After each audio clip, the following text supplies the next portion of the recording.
అందరికి నమస్తే. ఈరోజు మనం ఇంట్లోనే కేఎఫ్‌సి స్టైల్‌లో సూపర్ క్రిస్పీ చికెన్ చేసుకుందాం. అలాగే చికెన్‌కు కోటింగ్ బాగా పట్టి ఫ్రై చేసినప్పుడు ఊడిపోకుండా ఉండి చిన్న టిప్స్ కూడా మీకు షేర్ చేస్తాను. ఈ రెసిపీ చాలా ఈజీ. ఇంట్లో ఉన్న ఇంగ్రీడియెంట్స్‌తో చేసుకోవచ్చు. అయితే ఇంకెందుకు ఆలస్యం వెంటనే స్టార్ట్ చేద్దాం.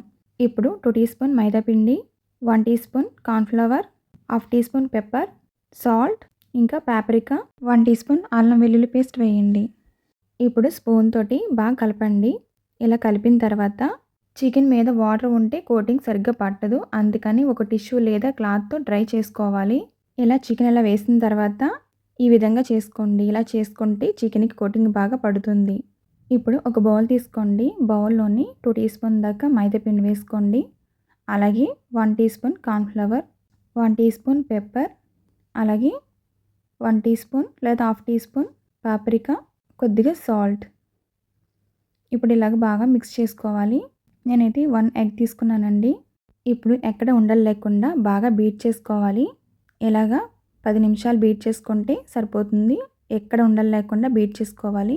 ఇలా స్మూత్‌గా ఉంటే అప్పుడే చికెన్‌కు కోటింగ్ బాగా పర్ఫెక్ట్‌గా వస్తుంది.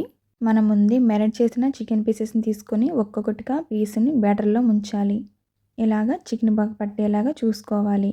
ఇప్పుడు బ్రెడ్ క్రమ్స్ ఉన్న చికెన్ పీసెస్‌ని ఒక్కొక్కటిగా బాగా కోట్ చేసుకోవాలి. స్పూన్‌తో గానీ లేదా చేతులతో గానీ బాగా ప్రెస్ చేస్తూ కోటింగ్ చేయాలి.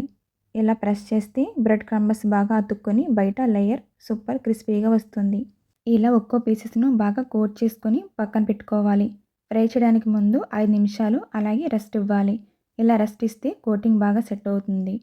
ఫ్రై చేసినప్పుడు ఊడిపోకుండా సూపర్ క్రిస్పీగా వస్తుంది. ఈ స్టెప్ మటుకు ఎక్కడ మిస్ అవ్వకండి. ఇప్పుడు డీప్ ఫ్రై సరిపడా ఆయిల్ వేసుకోండి. ఆయిల్ కొంచెం హీట్ ఎక్కిన తర్వాత ఒకేసారి ఎక్కువ పీసెస్‌లు వేయకండి. ఇలా వేసిన తర్వాత చికెన్ వేసిన వెంటనే కలపకండి. ఒక 2 నిమిషాలు అలాగే వదిలేయండి. అప్పుడే కోటింగ్ బాగా సెట్ అవుతుంది. ఊడిపోకుండా ఉంటుంది. ఇప్పుడు నెమ్మదిగా ఫ్రై అవుతున్నప్పుడు గోల్డెన్ కలర్ రావడం స్టార్ట్ అవుతుంది. ఈ టైంలో ఇలా మొత్తం 15 నిమిషాలు ఫ్రై చేయాలి. మధ్యలో ఒకసారి మాత్రమే తిరగేయండి. ఎక్కువగా టచ్ చేయకండి. ఇలా చేస్తే కోటింగ్ బాగా సెట్ అయ్యి సూపర్ క్రిస్పీగా వస్తుంది. ఈ స్టెప్ మటుకు ఎక్కడ మిస్ అవ్వకండి. చూడండి ఇలా ఫ్రై అయింది కదండి. ఒక 10 నిమిషాలు ఉంచితే సరిపోతుంది. ఇలా ఫ్రై అయిన తర్వాత ఒక టిష్యూ ఉన్న ప్లేట్లోకి తీసుకోండి. ఇంట్లోనే చాలా ఈజీగా చేసుకోవచ్చు కేఎఫ్‌సి, అది కూడా బోన్‌లెస్. అసలు కోటింగ్ అనేది ఎక్కడ ఊడలేదండి. పిల్లలు చాలా ఇష్టంగా తినే కేఎఫ్‌సి ఇంట్లోనే చేసుకోవచ్చు. మీకు ఈ రెసిపీ నచ్చితే తప్పకుండా లైక్ చేయండి. మీ ఫ్రెండ్స్‌కి షేర్ చేయండి. ఇంకా ఇలాంటి టేస్టీ రెసిపీ కోసం సబ్స్క్రైబ్ చేయడం మర్చిపోకండి.